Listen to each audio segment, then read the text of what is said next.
Hello guys and welcome back to Planet 40k Tyranids. We've got yet another review for you today. We're trying to get through all the data cards before the codex does get dropped and then things will all change anyway. So we are just doing the index for now. But today we're going to be talking about the Raveners, one of our melee options for the Tyranids.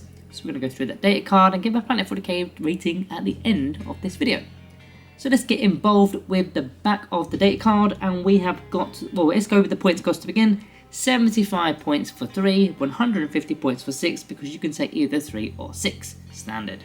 Now they used to previously be 45 points each, so I believe that is a 60 point reduction just for a minimum unit of 3. Pretty good.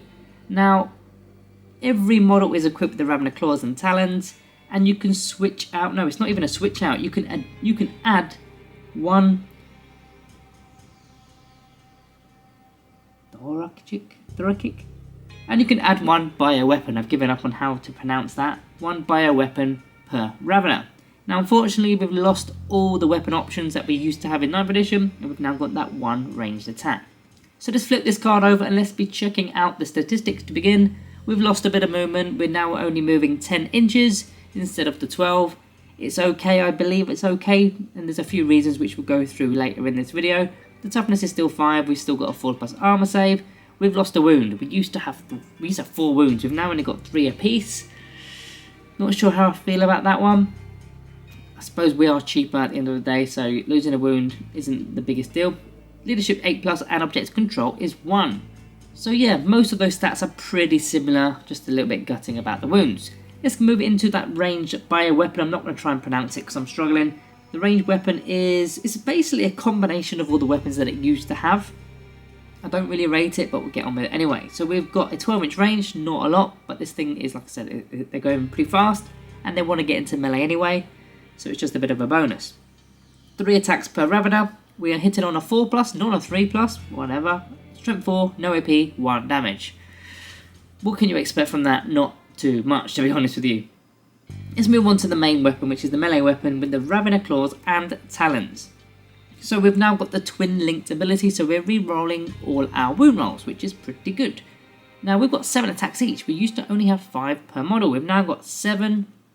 So when you've got a full unit, that's 42 attacks. That's not too bad at all. Weapon skill 3+, strength 5, -1 AP and 1 damage. All those statistics are as they were. Now we don't have the rending claw options anymore. We lost some other options, but we do get twin linked. So I mean, it kind of makes up for it a little bit. But yeah, 7 attacks per Ravener. A full unit is going to have 42 attacks. Combine that with, say, Swarming Instincts from the Hive Invasion adaptations. Going up against infantry models, you're going to get sustained hits 1. So when you've got sustained hits 1, on average you're looking at around 35 hits. So you're going to be doing around 23 wounds to a toughness 4 Space Marine unit. And then they get their armor save, of course. So you're looking at around 12 wounds, which kills around 6. And if you're going up against guardsmen, well, it's about 19. So yeah, they're doing a lot of work. It's mainly light infantry, but they're doing a decent amount against the standard infantry, the standard intercessors and space marine, stuff like that. Toughness 4 mainly and less. Now, are they going to be doing much work against toughness 5? Yeah, they probably will. They're still winning on 4s and they're re-rolling everything, don't forget. And that all comes without the sustain hits 1 ability. If you're adding the sustain hits 1 ability, then you're getting even more. Yeah, going up against vehicles, monsters, or even toughness 6 onwards, you're going to be struggling a little bit. You're still doing a bit of work, but not as much, of course. The main target really is things that are susceptible to strength 5, -1 AP, 1 damage. Now onto the abilities. Well, it's got the deep strike ability, which is pretty nice. From turn 2 onwards, you can pop in on the battlefield more than 9 inches away from enemy units. Ideally, you want to be popping in either to make a charge or get behind terrain. In fact, there's a stratagem that we'll talk about in a moment that relates to that, so hold tight for that. It's got Synapse. If it's within 6 inches of a Synapse monster, you'll be using 3 dice instead of 2 for your battle shock tests. And the unique ability is Death from Below. At the end of your opponent's turn, if this unit is not within engagement range of any more models, or any more models, of 1 or more enemy models, you can remove from the battlefield and place it into strategic reserves. Now I like the fact that this isn't happening in your turn, then you've got to wait another turn. That was a 9th edition thing. This is happening in your opponent's turn now, which makes it very usable because you're literally just you're just moving instantly, in fact. And yeah, as soon as you come in, you can either get onto an objective behind obscuring terrain, maybe it's engaging on fronts behind enemy lines, or just make a new screen perhaps for some bigger stuff that you've got, one of your extra screens maybe. Now let's move into those stratagems, because one of them in particular I think is really good, which is Rapid Ingress, which is from the core rulebook. Now Rapid Ingress is only one command point, and you're using it in your opponent's movement phase.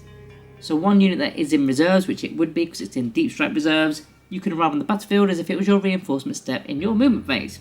Now you can't use this in turn 1, but what this means is if you've got a tower, like you've got obscuring terrain perhaps, you pop these guys in 9 inches away. It doesn't even have to be 9 inches really, because what you're going to be doing is if you can survive that turn, which you likely will behind obscuring terrain or in a terrain feature, then in your turn you're now not 9 inches away, because you're now going to do a movement, and you've got a 10-inch movement, haven't you? So instantly you're taking away that 9-inch bubble that you've got to be, you know, that restriction that you can't come in from Deep Strike. You're going to take that away from your movements, and then your charge is virtually not there, is it? You just got a 2-inch charge and in you go. That's why using this stratagem combined with an obscuring terrain feature is pretty good. Just watch out for towering models that can see you, that's the problem with that. But other than that, it's pretty good. Let's move on to some of the Tyranid index stratagems. There's quite a lot that actually relate to Raveners. The first one, I'll zip through these. The Rapid Regeneration stratagem for one command point to get a 6+ for no pain save, potentially a 5+. Maybe there's better targets, but you've got the option there. Adrenal Surge, which is 2 CP. If you've got a high turret, maybe you can turn it to 0 CP. It needs to be nearby, of course, within 12. And you can make critical hits become 5+ rather than 6+. So if you've got the Sustain Hits 1 ability from the Swarming Masses, bang, with 7 attacks, any 5+ rolls are going to be more hits. Pretty good. Death Frenzy, so that you can fight on death on a 4+. Not too bad either. Overrun, in your fight phase, you can consolidate 6 inches instead of 3. And if you're within Synapse range and not in engagement range of enemy units, instead of making a consolidation move, you can instead make a normal move up to 6. It's pretty rapid. And then you've got Synaptic Insight, which is done in your command phase, and you can effectively have a second hyper adaptation that batter round. 42 attacks, and potentially you can turn on Sustain Hits 1. So you can also turn on the Precision ability, so any unmodified hit rolls of a 6 will go onto the characters. You can start scoring a lot of wounds on characters. So let's get on to the pros and cons for the Ravener, starting with the pros. Now I'm going to in fact change this slightly before I get into this, because I've been sort of just looking at the things that have changed. I need to sort of get a bit more in depth with the pros and cons, so you'll notice this from this video onwards. So they're pretty quick, they've got Deep Strike. That's going to be very useful for getting behind enemy lines again, engaging on fronts, just getting into a nice place for objectives. You're going to be buffing up a certain flank perhaps, but you've got your selection there. Once you do Deep Strike in, you can literally select and it is in your hands. You can leave and re-enter the battle, which is also very handy for the similar reasons to Deep Strike, but you're getting to do it again and again and again in your opponent's turn as well, in fact, which is good. These guys are great against light infantry. Toughness 4, toughness 3, you're wounded on 3s. -1 AP is normally what you need against light infantry. 1 damage is all you need as well. Anything more than that, yeah, not as good. And they don't require any support. There's no need for it, because they just work on their own. As for the cons, is to kind of counteract that point we just made. There are no leaders. There are no options of having a leader within this unit. You can call that a bad thing. And there's not much unit synergy in general, really. I mean, we could have spoken about the Venom Thropes and the Zone Thropes and, you know, all those kind of cover saves and that, the Psychophage and all those, but that's kind of standard for every model, really. We don't need to keep repeating that. They're pretty bad at range. Only Ballistic Skill 4+, and it was Strength 4, no AP, 1 damage. You're not doing much with that. And finally, melee versus heavy infantry isn't that great. Well, heavy infantry plus isn't that great. So what I'm talking about is toughness 6 onwards. Maybe you're coming up against my Locust heavy destroyers, perhaps. Also things such as, you know, vehicles, monsters. You will still put some damage on them, but you will struggle against them, and they'll probably take you out. So let's get on to the Planet 40k rating today, and my opinion for the Raveners. So before we give our rating, let's have a little bit of a conclusion. These guys are pretty good. The reason why they're pretty good is because they sort of match up to what the Gene Stealers do. I think they may even be better than Gene Stealers, in fact, because the Gene Stealers, yes, you can buff them to be the equivalent, but you then need to take a Broodlord.